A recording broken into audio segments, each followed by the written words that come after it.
Hey guys.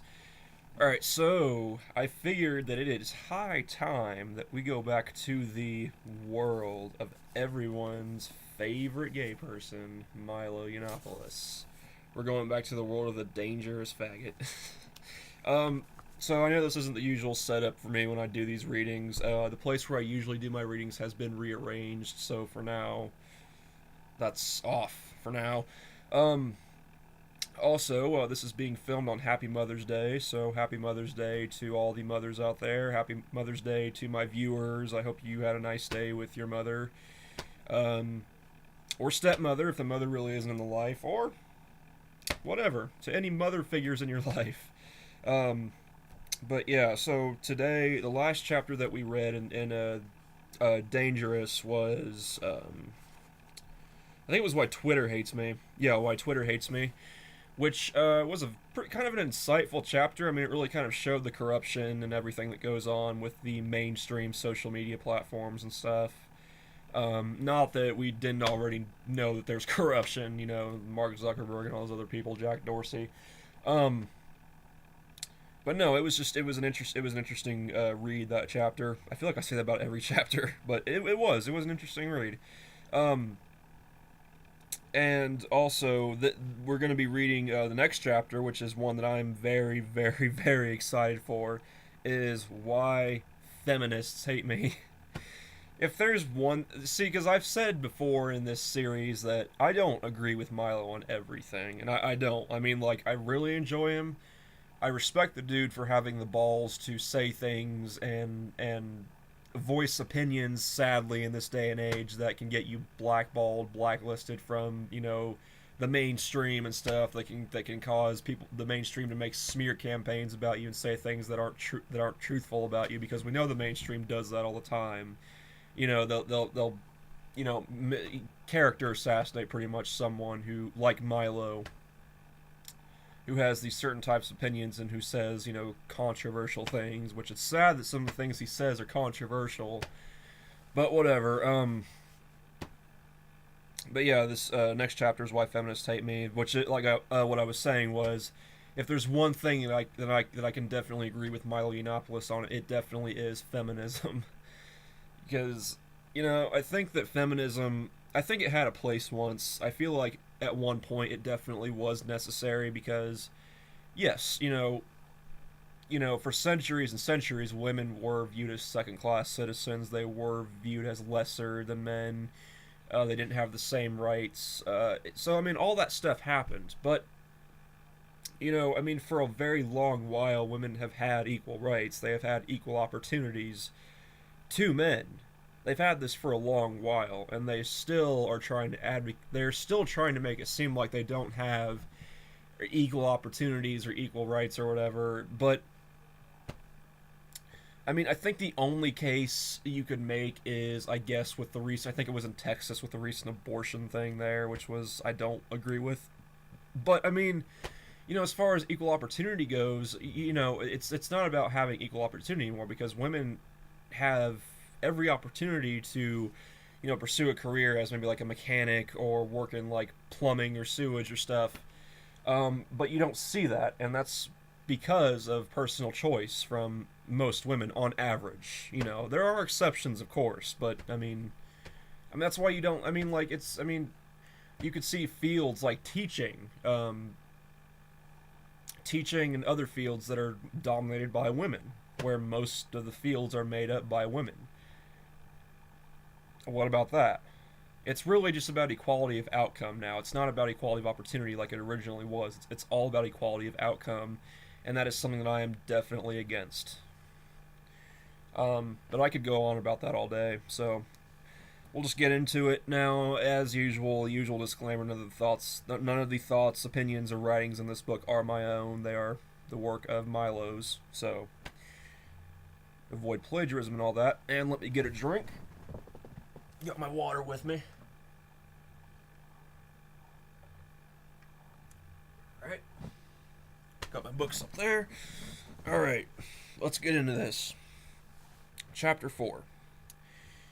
Quote: "You don't know how hard it is having to hold on to your keys when you're walking alone.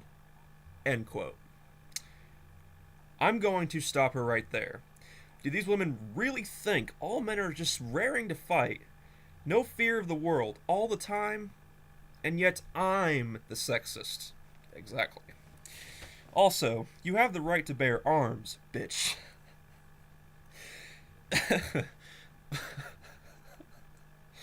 Oh my god. If there's one thing. If there's. Jesus Christ. If there's one thing Buffy taught me, it's the ageless equalizing power of weaponry. I don't walk around with two armed guards because they're so adorable. They are. It's because they make better kill shots than I do. Feminism is dying. Although it has enormous influence on politically correct elites in the media and Hollywood, support for it is collapsing among ordinary people of all political persuasions, thanks, at least in part, to hysterical, feminist activists who peddle lies and conspiracy theories on a daily basis. Because I'm a compassionate soul, I'm going to explain in this chapter not only why feminists hate me, but also how they can turn things around for themselves. I'm not just doing this because I'm kind. I'm actually fond of giving my enemies a guide to beat me. It also doesn't hurt that when I explain the real world to feminists and it drives them even crazier than they already are, they call it Milo-splaining. The fight for women's rights started in the late 19th century and focused almost completely on women's suffrage. Although these brave women were hideously ugly, they were pioneers and even heroes. This is generally known as the first wave of feminism. The second wave, starting in the middle of the 20th century, was broader but also grounded in laudable goals. Ending sexual harassment in the workplace, ending discrimination, repealing archaic laws enabling marital rape, and, above all, establishing full equality of opportunity for women. Few reasonable people could disagree with their objectives. True. Still today, fair-minded women like Christine Hoff Sommers continue to beat the drum for what she calls freedom feminism. A feminism that promises equal legal rights and equal quality of opportunity. Third wave feminism reared its fishy head in the 1990s. The feminism Sommers speaks of is almost unrecognizable in their messaging. To understand what it is third wave feminists want, look at what they spend their time on now. Manspreading, a term used to describe the practice of spreading your legs apart on public transport. This alleged sexist outrage, which grew out of a feminist Tumblr blog, surprise, was made illegal in the city of New York, and this is cited. Mansplaining, the grievous sin of explaining something to a woman whilst being male. Man-threading, doing the same on social media. Not illegal. Yet.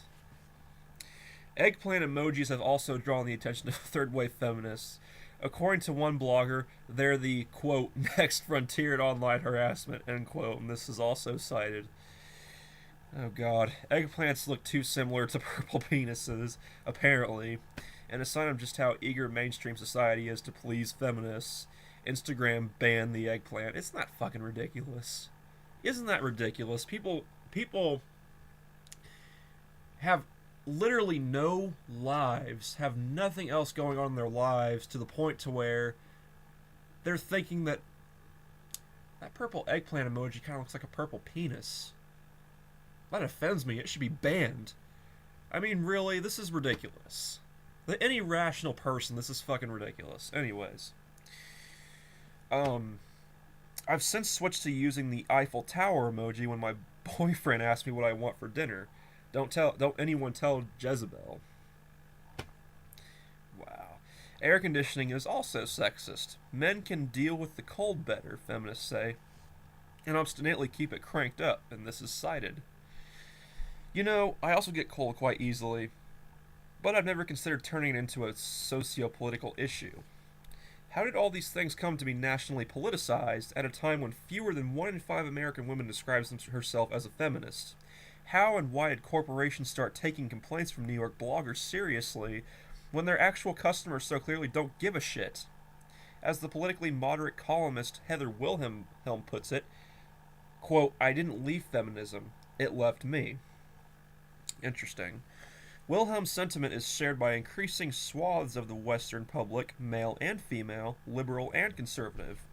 Feminism describes itself merely as a movement for female equality, but it behaves like something quite different. And this is key, pretty much. A vindictive, spiteful, mean spirited festival of man hating.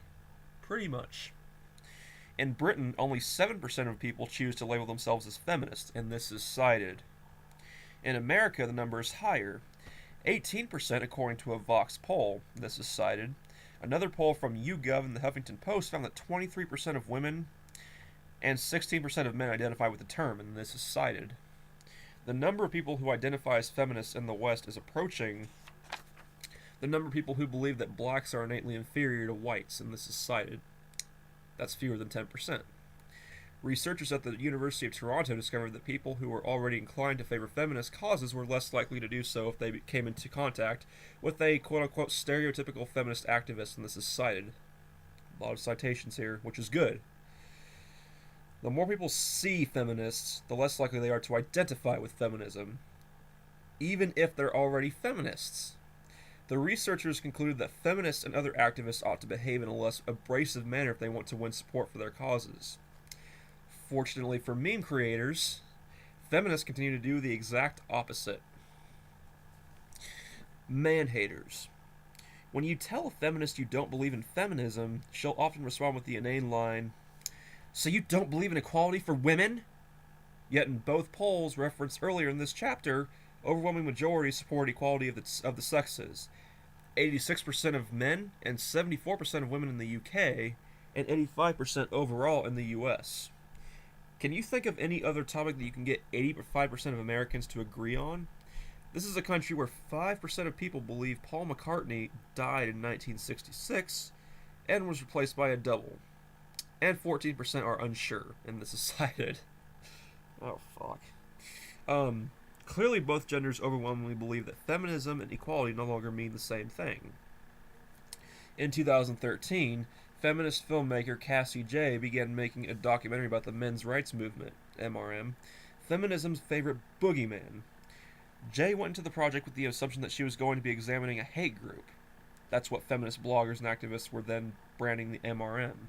Of course they were. The facts didn't match the narrative. A Breitbart analysis of stories on NPR's website showed there are 2.8 times as many stories on women's cancers as men's. Bringing that up in public is a guaranteed route to sneers and ridicule from journalists regardless of mortality rate.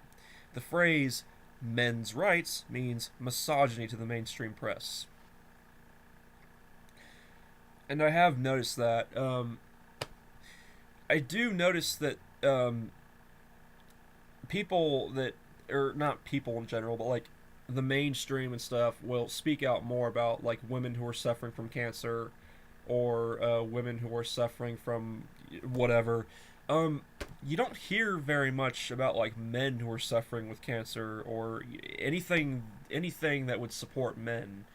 Now, I mean, I think that it shouldn't matter whether someone who has cancer is male or female. I think it should just matter that they're a human being, that they're suffering from cancer. I don't think that there should be a group solely dedicated to just women or just men with cancer. I think it should be a group that's dedicated to people who are suffering from cancer or who have suffered from cancer. Yeah, I've never understood that. On top of the lack of publicity, there is a huge gap in research funding. Prostate cancer sufferers are approximately 10% more likely to survive the disease than those with breast cancer, and this is cited. But figures from the National Cancer Institute show annual funding for breast cancer outstripping that of prostate cancer by double or more, and this is also cited. It's not just cancer either.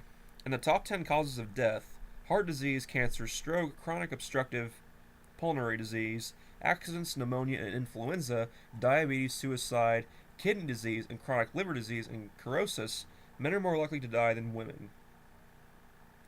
According to 2014 figures, American women have an average life expectancy of 81.2 years. For men, it's 76.4 years, and this is cited. The gender health gap is very real, unlike the gender wage gap, which is completely explained by life choices. The gender wage gap gives feminists something to complain about and pick up cushy diversity consulting gigs to fix, while the gender health gap leaves men in coffins. Suicide is frequently described as a silent epidemic thanks to the rapid increase in the number of victims over the past decade.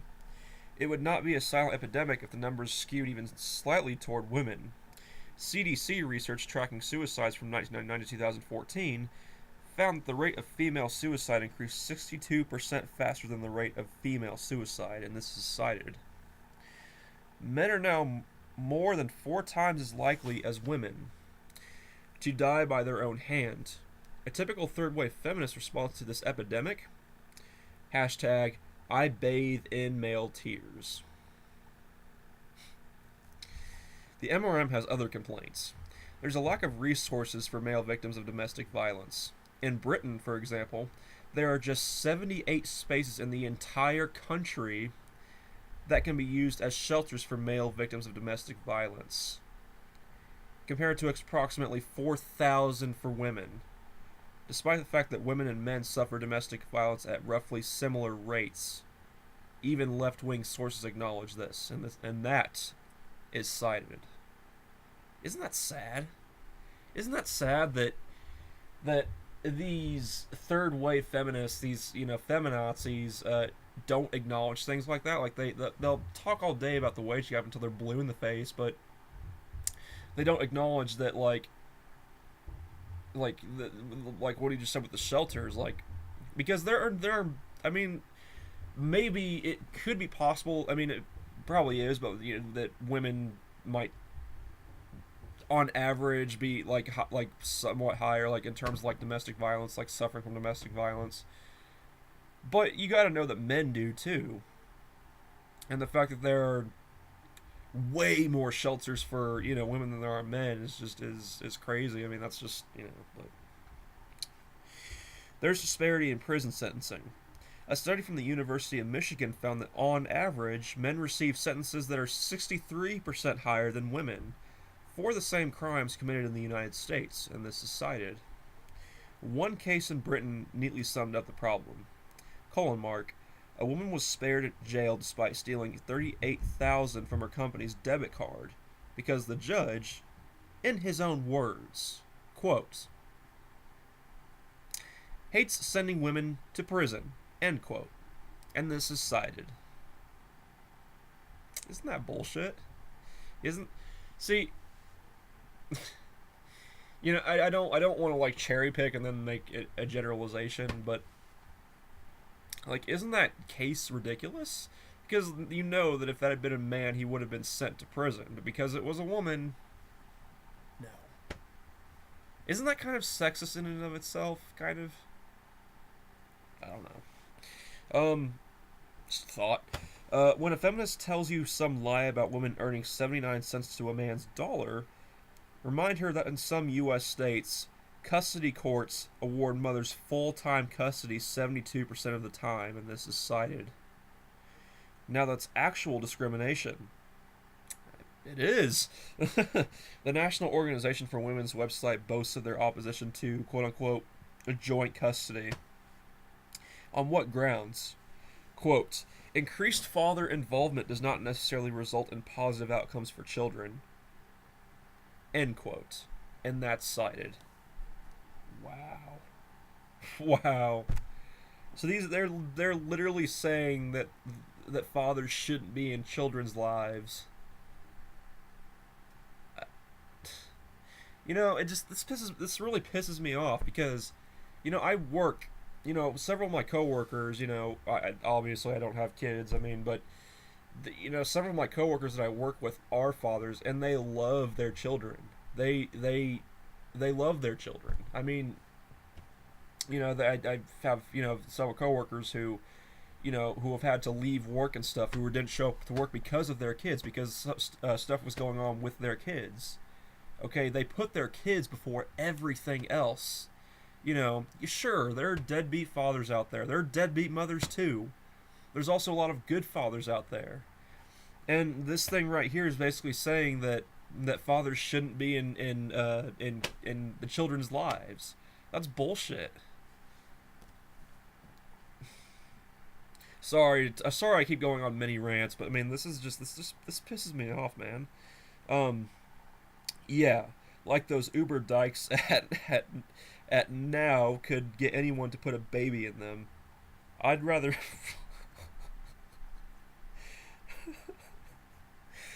I'd rather.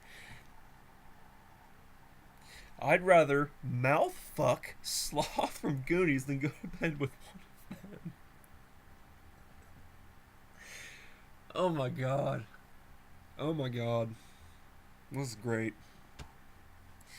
These issues alone, putting aside all the other complaints of the MRM, from military conscription to workplace fatalities to false rape accusations, are more than enough to justify male advocacy.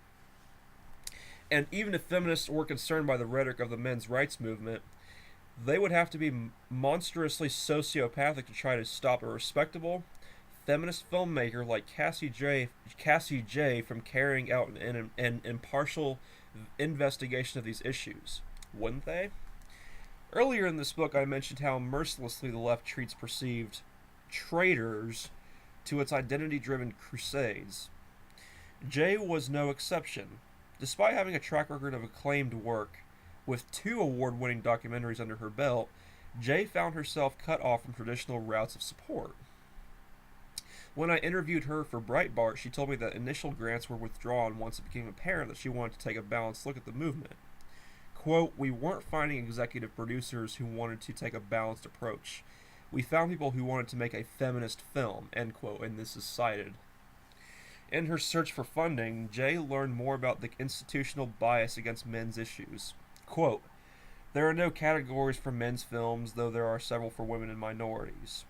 I submitted the film to human rights categories and was rejected by all of them," end quote. Jay eventually had no choice but to turn to an internet crowdfunding campaign, which Breitbart and a gang of other deplorables lent support to.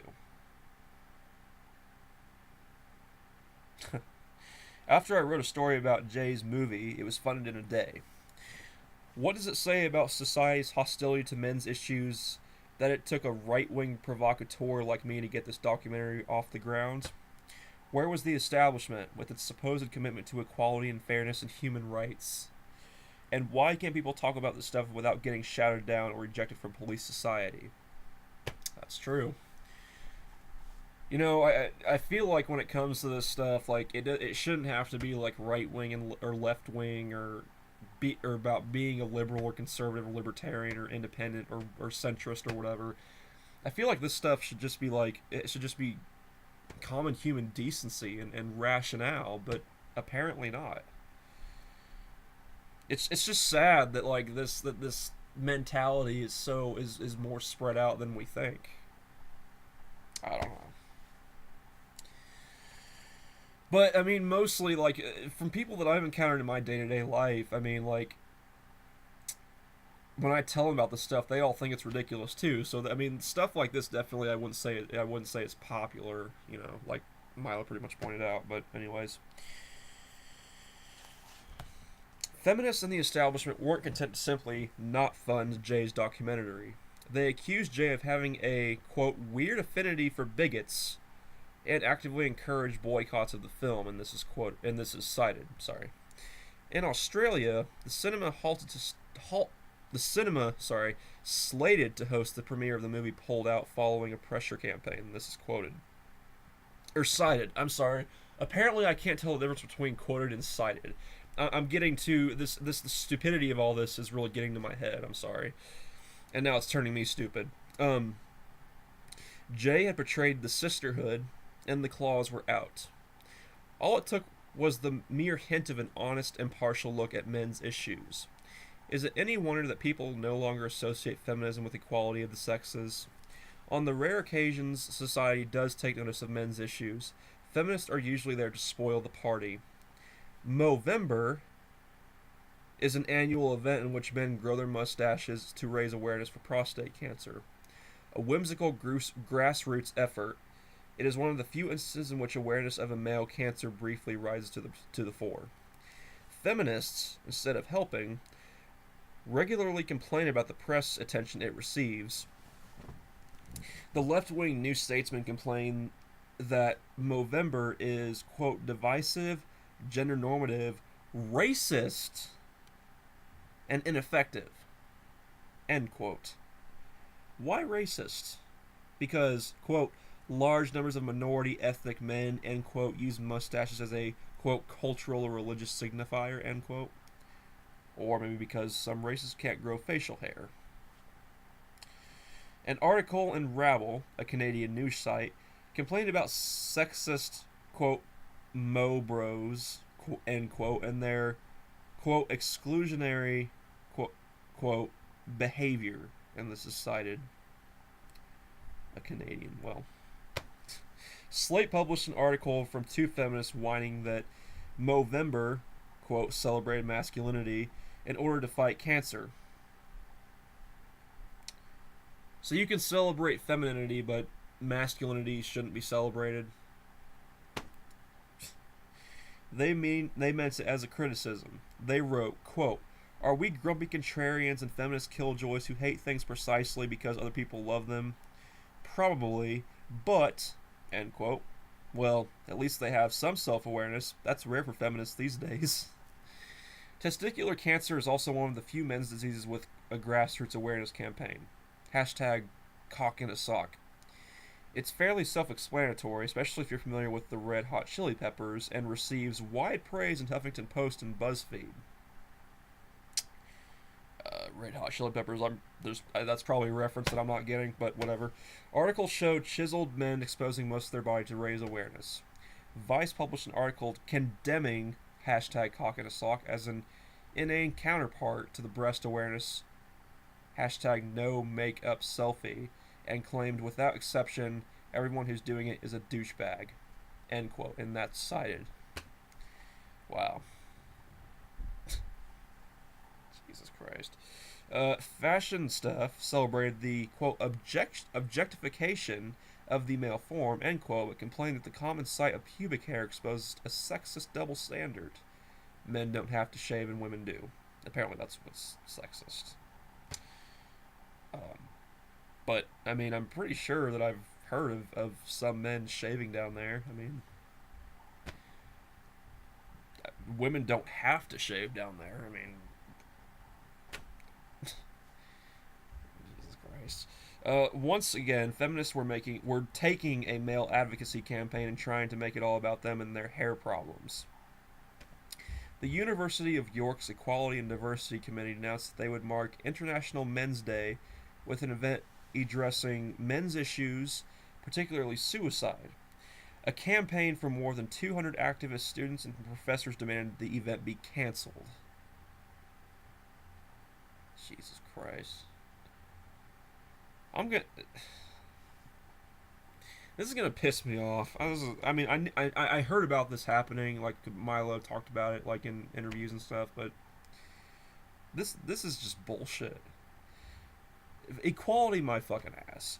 Quote, "We believe that men's issues cannot be approached in the same way as unfairness and discrimination towards women, because women are structurally unequal to men," end quote, said an open letter. The University of York quickly complied and canceled the celebration. Fucking pathetic. This happened less than 24 hours after a male student at York killed himself, and that's cited.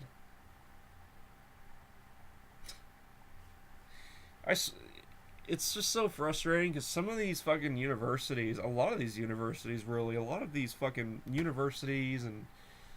fucking the mainstream entities and figures have no fucking backbone. They have no fucking backbone. They will not stand up for anything. Well, they'll only stand up for virtue signaling for supposed issues. But if they see flaws, they won't voice them, because they're too afraid of damaging their own fucking fragile reputations. It's fucking pathetic. Corporations like this and people like this are fucking jellyfishes. As the examples above demonstrate, we are living in an era when much of the feminism on display to the public is petty, mean-spirited, and obsessed with trivialities, man-hating, and implacably opposed to free expression. When men try to talk about their problems, not something many men are comfortable doing in the first place, they are treated with indifference, anger, or scorn by feminists. Hatred has engulfed the politics of the left. Socialists hate the financially successful. LGBT activists hate fundamentalist Christians. Well, okay.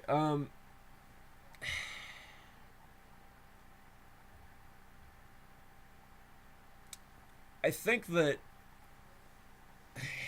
I don't know. Well, I don't know about hate. I mean, because with fundamentalist Christians and religious extremists, I mean, they're always condemning people who are gay or trans or whatever. So I mean, it would make sense that fundamentalist religious people are are met with scorn by the LGBT people. So I don't really agree with that right there. I mean, I'm sure that the LGBT does hate fundamentalist Christian groups, but I mean, I think that there's kind of reason for that, though, a good reason for that. I mean, you know, but whatever. Kind of a small thing there that I kind of, you know, Black Lives Matter hate police officers. Fat people hate skinny people, like me and Ann Coulter. I don't like Ann Coulter. Well, yeah, I've never cared for her. Still don't. But none of these groups hate with the I get what the joke is, but yeah. But none of these groups hate with the PMS fueled pettiness of feminism. Here are a few more examples. In 2015, British student activist Bahar Mustafa was pictured beneath a sign on a door reading, quote, "No white cis men, please," end quote, while she made a fox tearful gesture beneath it. She had already attracted controversy for banning, quote, "cisgendered," end quote, in the cited white males from the screening of a film at her university's student union, of which she then was a representative. The incident occurred just as the mainstream press became aware of the return of segregation on campuses, under the guise of, quote, "safe spaces," end quote, for women and minorities. As the press dug through Mustafa's history, they found tweets in which she used hashtag #KillAllWhiteMen and hashtag white trash. Moderate liberals, moderate liberals and establishment conservatives alike huffed and puffed. Mustafa was eventually put on trial for hate speech, a ridiculous charge for which she was eventually cleared. As odious as Mustafa's opinions were, it's better they were out in the open, rather than have her gone girl some poor unsuspecting chap. Mustafa wasn't the first of her kind. She was just the first the media took notice of. The, quote, "new feminist," end quote, or, quote, "fourth wave feminist," end quote, left has been running rampant for years, often with the tolerance and even tacit approval of the establishment. Mustafa was set upon because she was an easy target. Less easy a target was Jessica Valenti, who proudly posed for pictures wearing a sweater bearing the slogan, "I bathe in male tears," more than a full year before that. The picture was taken at the beach, but luckily for all, it was cropped so you only saw a smidge of her fat legs. Valenti is a columnist at The Guardian, and therefore considered a protected class by other journalists. No one should ever be investigated for hate speech, as Mustafa was, but it's clear from the example of Valenti, who once wrote the headline, quote, "Feminists don't hate men, but it wouldn't matter if we did," end quote, that feminists today are in no way concerned about equality of the sexes. Many will say I've written far worse than Valenti. I have. But I'm not trying to lead a self-proclaimed equality movement. The only cause I represent is that of free speech, where I consider myself part of a long line of boundary pushers who shocked the mainstream, from Andrea Serrano Piss Christ fame to George Carlin. If I were the leader of an egalitarian movement, it would deserve to be unpopular. The problem with feminists isn't that they're hateful and outrageous. It's that they're hateful and outrageous while claiming to be just, moral, caring, and egalitarian. Plus, almost everything that comes out of their mouths is a blatant lie, which will be covered up by more lies and screeching insults if you dare to call them out on it. Liars. On November 14th, 2014, Rolling Stone published the now infamous article, quote, "A Rape on Campus," a brutal assault and struggle for justice at UVA, end quote. It told the story of Jackie, a female student at University of Virginia who claimed to have been repeatedly raped by members of the Phi Kappa PSI fraternity. Okay, and this is apparently what she wrote. I heard voices and I started to scream, and someone pummeled into me and told me to shut up. And that's when I tripped and fell against the coffee table and was smashed underneath me and this other boy who was throwing his weight on top of me. Then one of them grabbed my shoulders, one of them put his hand over my mouth, and I bit him, and he straight up punched me in the face. One of them said, "Grab its motherfucking leg." As soon as they said it, I knew they were going to rape me, and this is quoted. Horrifying. It almost sounds too gruesome and sadistic to be true. Well, that's because it wasn't. Within days of publication, the story began to unravel. Journalist Richard Bradley first began to raise questions about the story on his personal blog, followed by conservative pundit Steve Saylor. Bradley pointed out that Sabrina Rubin Erdely, the Rolling Stone journalist who wrote the story, failed to identify or reach out to any of the men who, according to Jackie, repeatedly raped her. Nor did she appear to have identified or communicated with two friends of Jackie's who allegedly corroborated her story. The Washington Post eventually did track down the two, quote, corroborators, only to receive a completely different account from them. They told the Post that they felt that Jackie had, quote, manipulated them, and that they had requested their names to be taken out of the Rolling Stone article, to no avail. It also emerged that Rolling Stone had agreed, at Jackie's request, not to contact any of her alleged attackers for their side of the story. Wow. A subsequent police investigation involving 70 people, including Jackie's friends, colleagues, and members of the Phi Kappa PSI fraternity, found no one to corroborate her story. By mid-2015, Rolling Stone's article had been retracted and removed from the site. The editor responsible for publishing the story had resigned, and the magazine was facing multiple lawsuits. Rolling Stone's humiliation came at the height of, quote, rape culture panic on college campuses, in which feminist activists convinced the media, as well as the White House, that college-aged women were being raped at levels comparable to war-torn, lawless countries like the Democratic Republic of Congo. The statistic they endlessly trot out is that 1 in 4 women will be sexually assaulted during their time at college, a number they arrive at based on surveys even the conducting researchers admit are likely to be inflated by response bias, and this is cited. Give me 1 minute, gotta get a drink.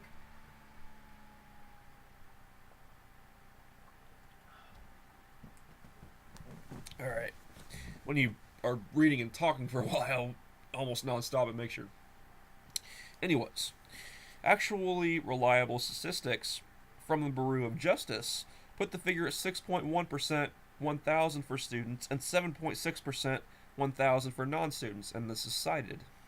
Still too many, but not even close to the number President Obama has repeated. In 2015, 89% of colleges reported 0 campus rapes, and this is cited. If you want a clear example of the power of, quote, fake news, consider what the rape culture narrative did to American college campuses. Miscarriages of justice up and down the country, colleges facing crippling lawsuits from students, male and female undergraduates terrified of one another, the former of being dragged through the new kangaroo court springing up on college campuses, and the latter of a rape panic that paints college-aged men as insatiable, psychopathic monsters. Virtually every media outlet insisted that some variation of, quote, lad banter and, quote, frat culture was responsible for a new epidemic of rape. Video game developers found themselves being accused of, quote, rape culture if they made their characters too sexy. Newsstands faced pressure to take raunchy magazines off shelves. Blurred Lines, an innocuous pop song by Robin Thicke, was portrayed across the media as a, quote, rape anthem, end quote, for the line, quote, I know you want it. The song was banned from multiple college campuses in Britain and America. Making it all worse, any criticism of feminist commentators was portrayed in the media as unquenchable misogyny. I find it hard to understand how everyone allowed themselves to be hoodwinked for so long by this idea of, quote, rape culture. Rape has existed since the first caveman saw a cave woman with less facial hair than usual and picked up a bone club. How did we get the idea that it's a brand new crisis, worse than it's ever been? The crime statistics are inarguable. Rape has declined nearly 75% since the early 1900s and continues to plummet, and this is cited. For some time now, feminists have preferred fiction and feelings to facts and reason. As discrimination against women has largely disappeared, feminists have had to invent new, fake problems in order to stay relevant and have something to be angry about. Quote, campus rape culture is a particularly egregious and damaging example, but there are many more. Oh boy. Alright, so now we're getting into territory where um, I may disagree on, but we'll see. Baby killers. Pro life used to be a feminist ideal. The original feminists, like Mary Wollstonecraft and Susan B. Anthony, denounced abortion. Um, okay. Abortion is murder, abortion is wrong. Well, I don't think anyone is really like, anyone who goes in to get an abortion is not like skipping up and down and happy about it. I don't think anyone thinks abortion is just this great old thing, just this, having a great old time getting an abortion. No. But I mean, especially if the woman has been raped, or it's danger to the mother's life, or if it's a product of like incest or something, or if it's just gonna be if it's a fucking mistake and it's just gonna be raised in an unloving environment, and if the parents just give it up and put it into an adoption agency, which I'm not sure what the exact percentage is, but I mean, you know, probably more often than not, kids who end up in adoption agencies just go from foster home to foster home, and then sometimes they end up becoming criminals and just causing more shit in the world. Or it could turn out that the baby could be very, very, very deformed, and might have a shorter life and a very shitty, poor quality of life. Or the kid could be born a vegetable, and they would just exist and they wouldn't really be living. So this this argument that abortion is wrong, abortion is murder, it sort of implies that people who are pro-choice think abortion is great, when no one people who are pro-choice or pro-life, they don't think abortion itself is not great. It's obviously a very hard, very just a very hard thing to go through for anyone who gets for any woman who gets an abortion. But it's not like women are just skipping in, maybe some of these more hardcore feminists maybe, but so I don't agree with Milo when it comes to abortion. I think he's pretty solidly pro-life. I consider myself to be pro-choice for the most part. I'm a little iffy when it comes to like late-term abortion, partial birth abortion. I'm completely against because, yeah. All right. I think everyone knows that, which is why abortion activists are so angry all the time. It's like when you catch someone in a lie and they get mad at you. It's the guilt, you see. When I say abortion is wrong, its defenders leap to their feet, demanding to know why I want to jail a 10-year-old rape victim. Well, guess what? I don't want to jail that girl, and I defy you to find any opponent of abortion who does. The Catholic Church... God... Yep. The fucking Catholic Church. Okay. The Catholic Church provided graceful reasoning on moral dilemmas long before the first feminists had a hissy fit. In principle, the direct, intentional taking of innocent human life is wrong.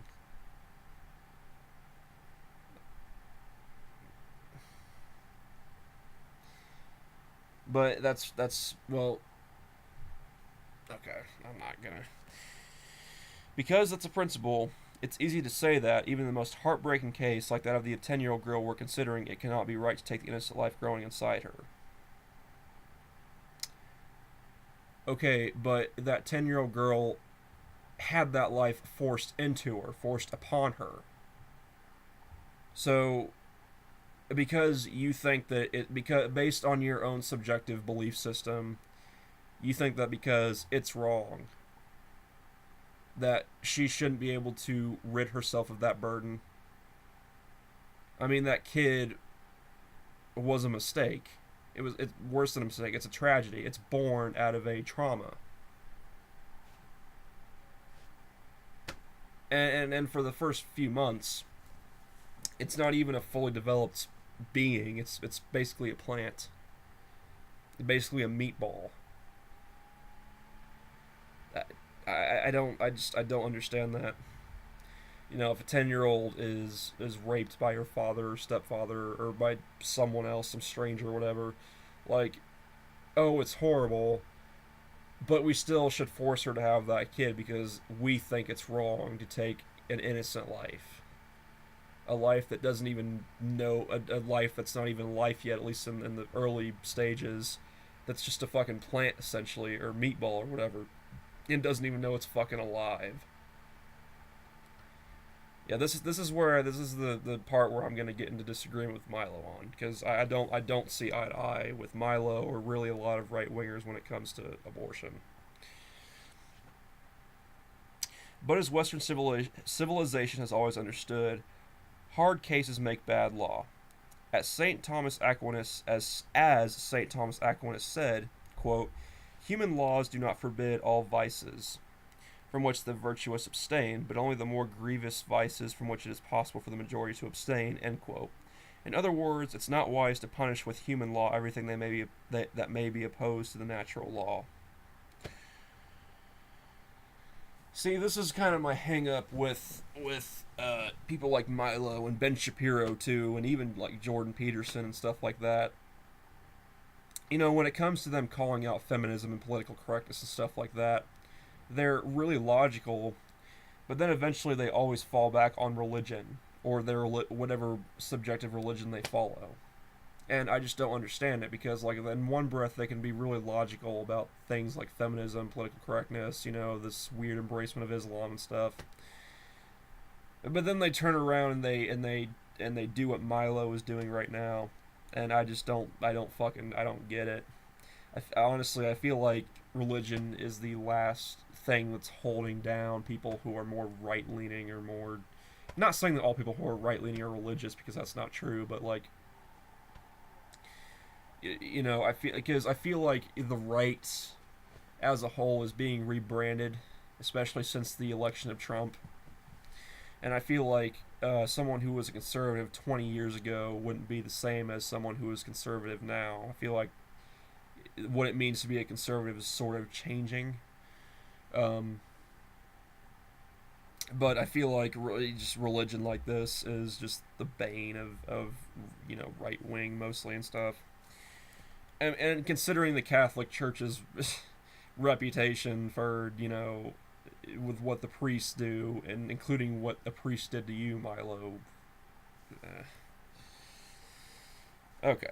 Thomas Aquinas wasn't the killjoy Puritan your lying professors claim. St. Thomas and before him, St. Augustine, both followed anti utopian views, for instance, when it came to prostitution. They thought it was wrong to do they thought it was wrong to do, but foolish to make illegal. I don't think they'd approve of hooking for haute couture, so my 20s still required in-depth confessions. St. Thomas before him and St. Augustine followed anti. Okay, so they thought it was wrong to do so. But my question would be, how many of these priests or whatever these people are, how many of them actually practiced what they preached? How much you want to bet some of these people actually went out and solicited prostitutes themselves? You're an adult. You're a grown adult. Do what you want to do. You don't have to whip yourself over it. I mean, personally, when it comes to me and sex and stuff, like, I guess I would be a little more conservative, just in the sense that, like, for me personally, like, if someone else wants to be more promiscuous with their sex, that's fine. I'm not gonna like call them a bad person or whatever. But for me personally, if I'm gonna do that with someone, I want to be with someone that I actually like have gotten to know and stuff, and that I actually care for. Um, and again, I know I just said that but like, I feel like if you're just throwing yourself to every single person that you just lay eyes on. This goes for women and men, for everyone, not um, it comes off as you not having respect for yourself, and I don't know. I just it doesn't. I don't know. Anyways, enough of that tangent. Um, let's see. Okay, so the Aquinian distinction between human and divine law means I can say it's the the Aquinian distinction between human and divine law means I can say it's wrong to take innocent life without having to say that we should outlaw abortions in every single case. In a sane country, we would argue about which cases should be illegal. However, just because I don't believe abortion ought to be outlawed in all cases doesn't mean I don't find it appalling. Feminist campaigners like the harpies behind, quote, shout your abortion, end quote, which is exactly what it sounds like, women boasting about their abortion. And I think I actually remember that. I feel like that's the very fringe side of these feminazis who are pro-choice, and really just the fringe of pro-choice in general. I mean, you've got the fringe of pro-life for sure, but you've definitely got the fringe of pro-choice too, who with people who are probably psychopathic who think that abortion is awesome and stuff. When really, I mean, with people who are just pro-choice, they're not fanatic about it. They're just pro-choice.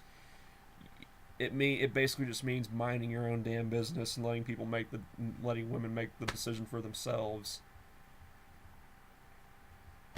I mean, women who get abortions aren't happy about it.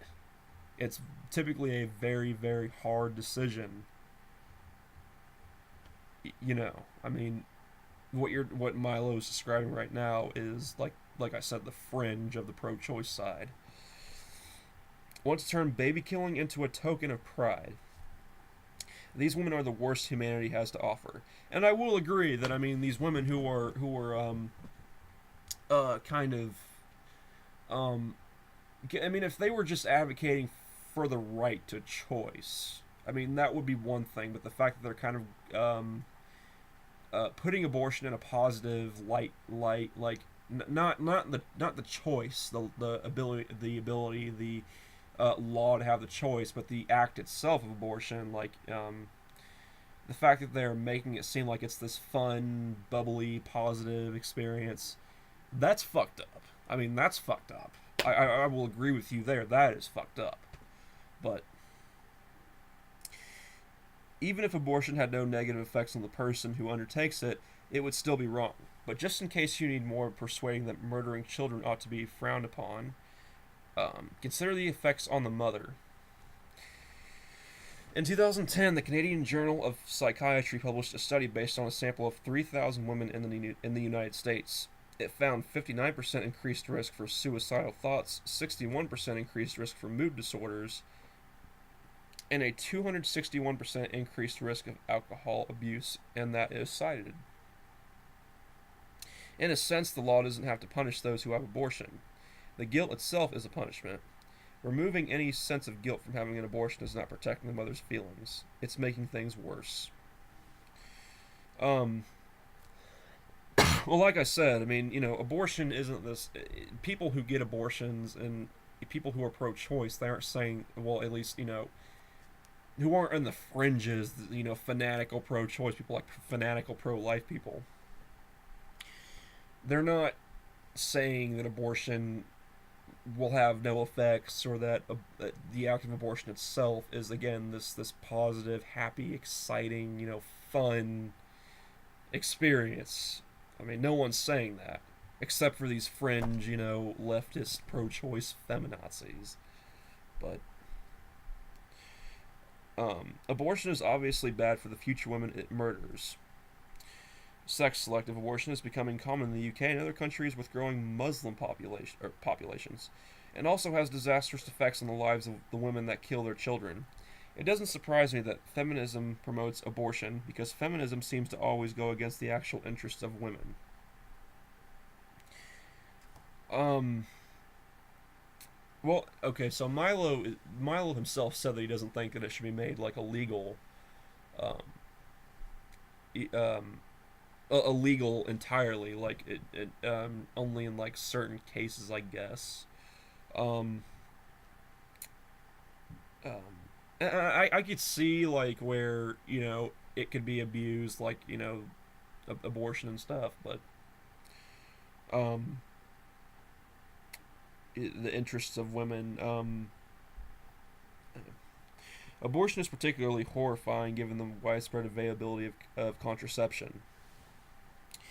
Given the ease with which women can now avoid becoming pregnant, having to have an abortion outside unusual cases like rape is the height of irresponsibility. Not that the widespread availability of contraception is a good thing. I've said it before and I'll say it again. Birth control makes women unattractive and crazy. Really, Milo? Come on now. So, Milo, let me ask you this. So since you're apparently so against birth control and contraception and stuff, um, are you going to be willing to take in all these unwanted kids and keep them? Are you going to house these unwanted kids? Are all you and these hardline pro-lifers? Are you all going to take these unwanted kids and house them, feed them, and pay for their education yourselves? Are you all going to do that?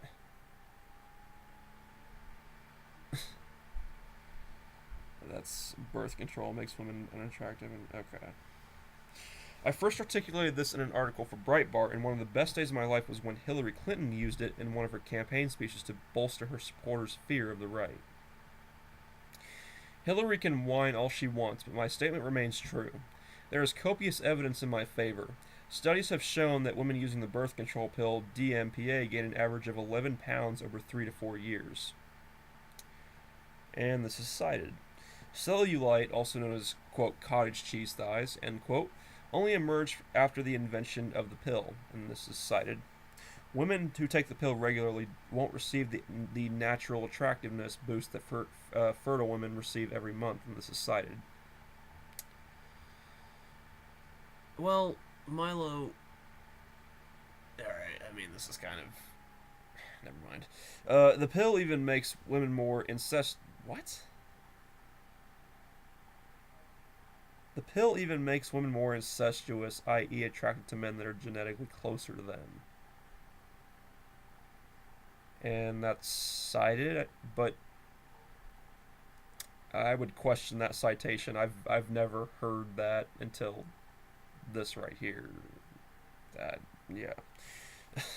Uh, while the ability to choose when they become pregnant was no doubt a source of great liberation and comfort for women, Western birth rates have plummeted in the decades following the mainstreaming of contraception. Comfort isn't necessarily a good thing.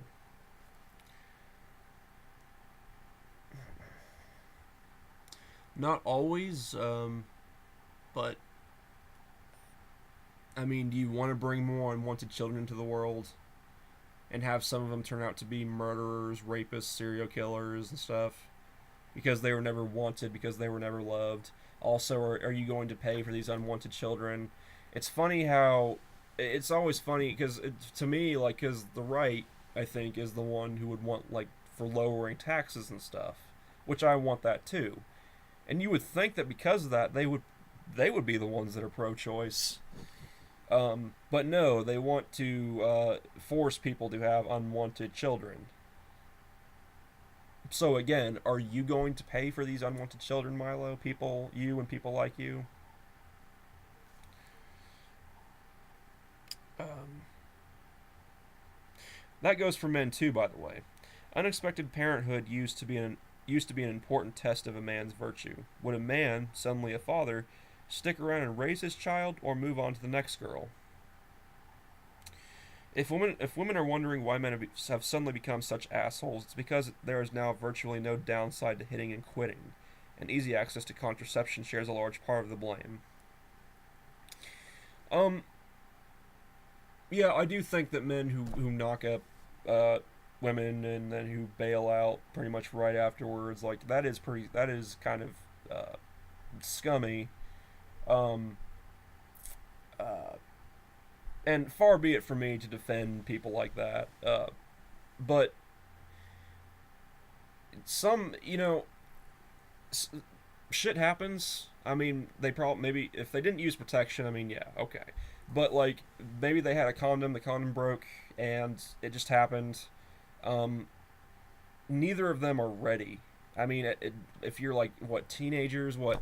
So if both of them are say like 15 years old, you really think that they're just suddenly just supposed to uh, become parents just like that? I mean, I guess some teenagers do, and I think that I don't encourage teenage pregnancy whatsoever. I think this is why, you know, but um, um but I mean either the solution would be to have an abortion or just give the kid up for adoption, which again the adoption agency thing, where a kid can go into an adoption agency and just get passed from foster home to foster home, and then grow up to be in some cases, not all cases. I mean, in some cases, I mean, kids who've had a rough upbringing still are able to turn themselves into good, decent human beings and productive members of society.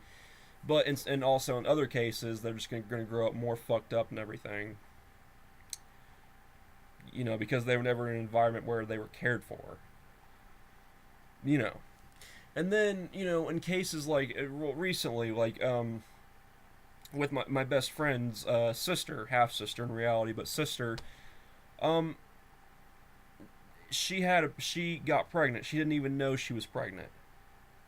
And guess what? Uh, she's a druggie. Was a druggie, probably still is. Just system riddled with drugs. They tested her for drugs when she found out that she was, I think, like 2 months, 3 months pregnant. Tested positive for every drug besides marijuana. And the baby, and I said then that it would have been best. It would, to me, the merciful thing to do would have just been to get an abortion. Because with that many drugs in your system, it's going to fuck that kid up somehow. Either the kid's going to come out deformed, or he's going to have some mental disability. I think he ended up having a cleft palate, um, and a few other things wrong with him. But what ended up happening was the baby ended up dying a few months later, and this happened very, very recently. But the baby ended up dying because it choked on its own vomit because of that cleft palate. So it ended up dying anyways. But which I don't mean to say that casually. I mean, I think that it's horrible, of course. But it's cases also like that where I think that it's truly more merciful just to end it there. And even if the kid had been born, he would have had to have been, because it was a male, he would have had to have been taken out of that home eventually, anyways, because his mother is a druggie. His father is also a druggie. He's a drug dealer. His grandma is an alcoholic, or his great grandma, actually. His actual grandmother, my best friend's mom, is also an alcoholic and a toxic person. The great grandmother is a toxic person too, and also an alcoholic. He would have been raised in shit living conditions if CPS had not taken him away. And there's a possibility that they wouldn't have taken him away because my best friend's sister also has a daughter who CPS was getting involved with at one point, and then they decided to leave her with her mom, which is bullshit because I think the daughter should be taken out of there. But that kid, even if he had survived, he would have been raised in a toxic environment, a toxic shit environment. And then who's to say that he wouldn't have grown up to be just like his father or just like his mother? becoming an alcoholic or a druggie or both, and then doing the same thing that his father did, knocking up some girl. It's things like that why I am pro-choice. Okay, and I'm okay with people having their own opinions and beliefs. You know, if you're pro-life, I'm not going to call you a terrible person. I'll just disagree with you. But yeah, I find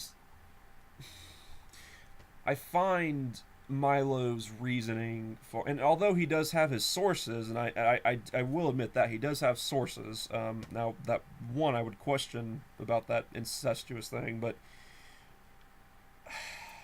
at least he backs up what he's saying. But I still find the arguments to be a little flimsy and rooted in religion. Non surprisingly, really, if we're being honest. But I don't know.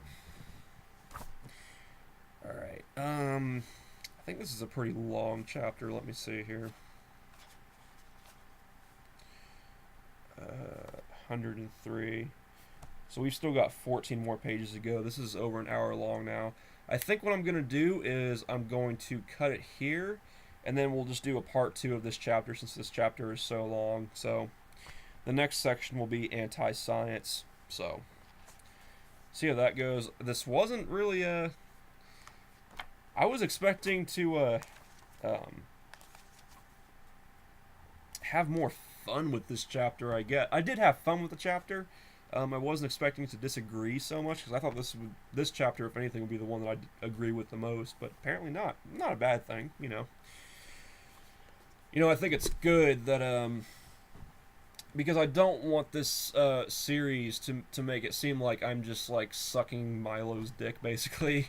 I mean, because obviously I do disagree with him, like I've just shown on multiple things. I mean, you know, when it comes to like agreeing, disagreeing, it'd be like 50-50. Like I probably agree with Milo on like 50% of the things that he talks about. You know, uh, I don't really understand Milo's worship of the Catholic Church or Catholicism in general. I mean, again, he's allowed to have his own opinions and beliefs. That's fine, but I just don't really understand it. I mean, like I said earlier in this video, I think that the thing that's really holding, you know, uh, the conservative side, the right wing side, whatever you want to call it, I think it's religion. If they can drop religion and just drop religion, or at least become more deistic or you know agnostic or whatever, I think they can get further with more people. But because they still cling on to religion, it's always going to be it's always going to keep people like me from only going, you know, so far. So anyways, that'll be it for this one. I'll hopefully be able to film part 2 probably in the next few days. I do have to work tomorrow and the next day, but then after that I do have the next 2 days off, so maybe I'll be able to film that then and upload it then. But anyways, that's it for now, and I'll talk to you guys later. Peace, and have a good day.